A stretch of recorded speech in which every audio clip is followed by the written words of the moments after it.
तो नॉर्मल, तो वो नॉर्मल रहता है, तो फिर अपने को कोई बोन में स्प्रेड होने की पॉसिबिलिटीज नहीं रहती है। बट सिंपल कि PSA doubling time less than 3 month is a risky. So now important thing is what is the risk of the development of the cancer in each individuals।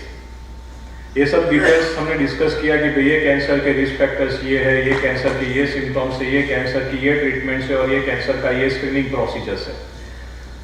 But मैंने शुरुआत में बताया कि मेरे पास 2 पेशेंट है cancer के, दोनों का स्टेज सेम है, लेकिन दोनों के ट्रीटमेंट्स, दोनों के रिकरेंस, दोनों के फ्यूचर्स डिफरेंट है। 10 पर्सन है, 10 को same habit, same occupation, same environment में रहते हैं, किसी एक को कैंसर होगा, किसी एक को नहीं होगा। तो there is some individual risk factors for the development of the cancers, and जो रिस्क फैक्टर्स है वो ये सब चीज़ों के ऊपर डिपेंड्स है। एज, जैसे जैसे एज बढ़ती है कैंसर होने की पॉसिबिलिटीज रहती है। Family and personal history, if yes then chances of cancer is high. Racial factors, कुछ कैंसर्स जापान में कॉमन होते हैं, कुछ कैंसर्स USA में कॉमन होते हैं, कुछ कैंसर ऑस्ट्रेलिया में कॉमन होते हैं, कुछ कैंसर्स इंडिया में कॉमन होते हैं। जैसे हमारे पास oral cancer is predominant, Australia के अंदर स्किन कैंसर इज कॉमन क्योंकि वहाँ पर सनबाथ की हैबिट्स ज़्यादा है। जापान के अंदर stomach cancer is very common. तो racial factor is very important और टू अ सर्टेन एक्सटेंट वो भी जेनेटिक मेकअप के साथ जुड़ा हुआ है, एंड अपनी लाइफस्टाइल एंड अपनी habits, alcohol, smoking, weight, food and exercise. Doctors is always there, but what individual can help to prevent the cancer, वो सबसे इंपॉर्टेंट चीज है।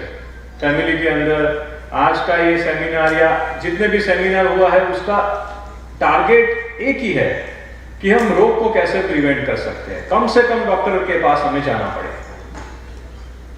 तो सबसे इंपॉर्टेंट अवॉइड टॉबैको, किसी भी तरीके से, किसी भी स्वरूप में अगर उसको हम लेते हैं, not only for cancer but it is dangerous for all health related problems. उसकी वजह से डायबिटीज बढ़ सकता है, गैस्ट्राइटिस हो सकता है, हार्ट डिसीज हो सकते हैं, लंग के इश्यूज जैसे COPD है वो हो सकता है। तो avoid the tobacco in any form, that is most important thing. Weight control रखें, एक्सरसाइज करें, डाइट हेल्दी रखें, अल्कोहल कम लें, and screening procedure most important thing. Screening procedure के लिए हमें स्पेशली कुछ नहीं करना है, एक चीज हमें डिसाइड कर लेनी है कि कुछ एज के बाद, प्रिफरेबली 40 ईयर्स, हमें एवरी ईयर एक हेल्थ चेकअप कराना है, दैट्स इट। सो वो हेल्थ चेकअप के अंदर आपके सभी कैंसर का स्क्रीनिंग हो जाएगा। उसके अलावा कुछ डिसीज है जैसे हार्ट है, कोलेस्ट्रॉल है, डायबिटीज है, थायराइड है, वो सब चीजें भी चेक हो जाएगा। हमने आज टेस्ट करवाया, हम 2 साल तक कोई टेस्ट नहीं करवाते हैं, तो इन बिटवीन कोई भी प्रॉब्लम, कोई भी रोग हमें हो सकता है, ऐसा जरूरी नहीं है। सो कैंसर प्रिवेंशन के लिए ये सभी चीजों को एक साथ होके काम करना पड़ेगा। हेल्दी लाइफस्टाइल के साथ health checkup is also important. कोई बोलता है अभी मैं तो एकदम हेल्थी हूँ, मुझे खाने पीने में सब में रिस्ट्रिक्ट करता हूँ, मेरी एक्सरसाइज रेगुलर चलती है। हमने कभी सुना होगा कि कोई क्रिकेट खेलते खेलते मर गया, कोई जिम में एक्सरसाइज करते करते मर गया। क्यों? एकदम हेल्दी लाइफस्टाइल क्यों मर गया? क्योंकि उसके, और ये सब चीजें कोविड के बाद बढ़ी, फ्रैंकली स्पीकिंग। क्यों? क्योंकि उसकी हार्ट की नलियां ब्लॉक है, कभी भी उसको अटैक आ सकता है, उसने कभी टेस्ट ही नहीं कराया। सेम चीज implemented to the cancer also. आज मैं ठीक हूं, हेल्दी हूं, लेकिन कल मुझे कैंसर हो सकता है। तो we can not predict our future. हाँ, कुछ चीजें हैं वी विल डिस्कस जो बहुत ही इंपॉर्टेंट है हमारे लिए आज के सेमिनार के लिए। ट्रीटमेंट तो सभी कराएंगे, लेकिन कुछ ऐसी चीज है कि जिसकी वजह से हमें फ्यूचर में कैंसर होगा कि नहीं होगा पता चले। यस, जेनेटिक टेस्ट कि जिसकी वजह से we can know our future, not only cancer but all the disease. 2 तरीके से हम टेस्ट करा सकते हैं, saliva and blood. Stage start from the 2 reports, 2 gene. To 1600 gene, 2 gene से लेके 1600 जीन का टेस्ट हो सकता है, स्टार्टिंग फ्रॉम 20,000 टू 5 लाख, जिसके अंदर बॉडी के अंदर जितने भी जीन हैं वो सब टेस्ट होते हैं रिलेटेड टू एनी इलनेस, कोई भी इलनेस, कोई भी बीमारी के साथ संलग्न है वो टेस्ट होते हैं। लास्ट सेमिनार हमने किया था तब हमारे पास ये रिपोर्ट्स नहीं थी, तब हमारे पास ये फैसिलिटीज नहीं थी, तब यूएसए या फॉरेन कंट्रीज में भी ये फैसिलिटीज नहीं थी। आज हमारे पास ये टेस्ट है कि जिसकी वजह से हम हमारा फ्यूचर प्रेडिक्ट कर सकते हैं। 5 लाख रुपीज वाला जो टेस्ट है वो यूएसए में होता है, न्यूयॉर्क के अंदर होता है, और 20,000 25,000 का जो टेस्ट होता है अपने इंडिया में बैंगलोर के अंदर होता है, जिसमें सलाइवा और ब्लड या दोनों हम टेस्ट के लिए दे सकते हैं, जिसकी वजह से अपने बॉडी में कोई भी डिफेक्ट आज की डेट के अंदर है कि नहीं वो पता चलेगा। कुछ जीन ऐसे होते हैं कि जो बाद में डैमेज होते हैं, बाद में परिवर्तित होते हैं, तो वो हम नहीं डिटेक्ट कर पाते हैं, बट एटलीस्ट 90% फ्यूचर को हम 80% फ्यूचर को हम प्रेडिक्ट कर सकते हैं, जिसके अंदर predominantly breast cancer, ovarian cancer, uterine cancer, prostate cancer and lung cancer and colon cancer, ये कैंसर्स होने की जो पॉसिबिलिटी है कि नहीं है वो अपने को पता चलेगा। हाँ, इसका मतलब ये नहीं है कि हमने आज टेस्ट करा लिया, टेस्ट नेगेटिव है तो अभी हमें कुछ नहीं करना है। स्क्रीनिंग इज मस्ट, उसके साथ स्क्रीनिंग प्रोसीजर तो हमें कराना ही है, but to a certain extent we can secure, हमें थोड़ा एश्योरेंस मिल जाएगा कि नाउ आई एम सेफ। हमारे फैमिली के अंदर कैंसर हुआ है तो हम हमारे फ्यूचर में सभी को करा सकते हैं, सभी को टेस्ट करा सकते हैं, देख सकते हैं कि भाई मेरे अलावा किसी और को फैमिली में होने की पॉसिबिलिटीज है कि नहीं है। And it is very easy, blood sample में से अगर टेस्ट होता है तो उसका रिपोर्ट अप्रोक्सीमेटली 15 टू 20 डेज के बाद हमारे पास आ जाता है। इट इज नॉट कंपल्सरी कि ये टेस्ट हमें कराना चाहिए कि नहीं कराना चाहिए, कराना चाहिए। If you ask to me कि भाई हमें ये टेस्ट कराना चाहिए कि नहीं कराना चाहिए, I suggest for female 2 gene वाला टेस्ट हमें कराना चाहिए, नॉट ऑल द जीन्स। उसकी वजह से एडवांटेज डेफिनेटली है। कब कराना चाहिए? After 40 years। एंड जैसे विनय भाई ने बात किया कि जैसे जैसे टेक्नोलॉजी साउंड होती जाती है, कुछ ना कुछ हमारे पास ऐसी चीजें आती जाती है कि जो हमें हेल्थ रिलेटेड इंप्रूवमेंट देती रहती है। उसमें से ये एक चीज है, that is the best one, कि कुछ जेनेटिक एनालिसिस बॉडी के अंदर है जिसको हम डिटेक्ट कर सकते हैं एंड प्रिवेंट कर सकते हैं। Vaccination, second most important thing of the seminar. HPV vaccine देने की वजह से 85 to 90% गर्भाशय कैंसर्स को हम प्रिवेंट कर सकते हैं। गार्डसिल वैक्सीन हमारे पास अवेलेबल है। दूसरी 2 वैक्सीन ऑलरेडी इंडिया में इंडियन कंपनी ने लॉन्च की है। Gardasil is from AstraZeneca, costing around 3,000 rupees per vaccine. 3 dose हमें रिक्वायर्ड है तो टोटल कॉस्ट 9,000 रुपीज। बट ये 2 वैक्सीन जो गवर्नमेंट ऑफ इंडिया, मतलब Indian company Bharat serum and Cipla दोनों ने लॉन्च किया है, जिसका costing is approximately 4,000 rupees for 3 dose. Low cost है। वैक्सीन हमें दिलाना चाहिए 9 to 16 years, 9 साल से लेकर 16 साल is the ideal age for the vaccination of human papilloma virus in female.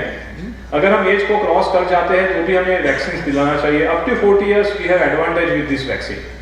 40 साल की एज तक हमें ये वैक्सीन से एडवांटेज होगा।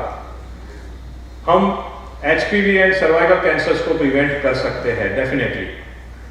और हमारे फैमिली में जितनी भी फीमेल चाइल्ड है, उसकी डॉटर अपनी है या 40 years तक अपन इसको दिला सकते हैं।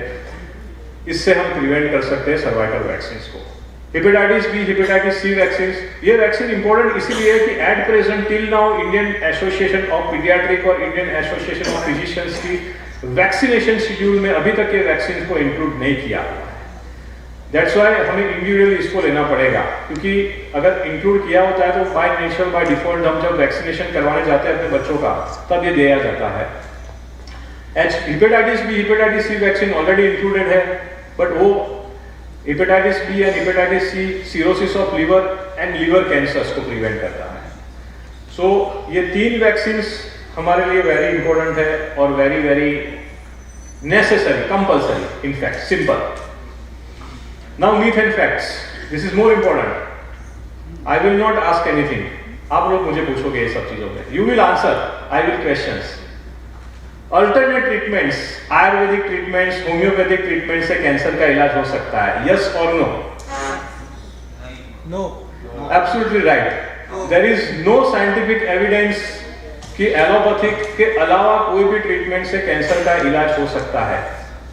साइंस नहीं है, लोग कराते हैं, कुछ लोगों को रिजल्ट भी मिलता होगा। I am not against with this treatments और अल्टरनेट ट्रीटमेंट्स, बट साइंस नहीं है हमारे पास, डेटा नहीं है हमारे पास, रिसर्च नहीं है। हम कराना चाहे तो करा सकते हैं, but we can not omit the scientific treatments. Allopathic जो ट्रीटमेंट्स है हमारी, जो कीमोथेरेपी, रेडिएशन थेरेपी या जो भी सर्जरी है, उसको ओमिट करके आयुर्वेदिक ट्रीटमेंट्स में जाए, that is not good option. हाँ, उसके साथ अगर आपको कराना है तो at your risk, at your responsibility आप जा सकते हो। कैंसर के कारण हमेशा बाल झड़ते हैं, यस, इट इज रॉन्ग। कुछ केमोथेरेपी, कुछ ट्रीटमेंट्स है कि जिसकी वजह से हेयर लॉस होते हैं, और 2023 में except breast and ovarian cancer, सभी कैंसर्स की ट्रीटमेंट्स कीमोथेरेपी से होती है जिसमें हेयर लॉस नहीं होता है as a side effects. But unfortunately March 2023 की सबसे लेटेस्ट गाइडलाइन है जिसमें जो कीमोथेरेपी यूज हो रही है ब्रेस्ट कैंसर के अंदर, उसके हिसाब से भी हेयर लॉस होते हैं।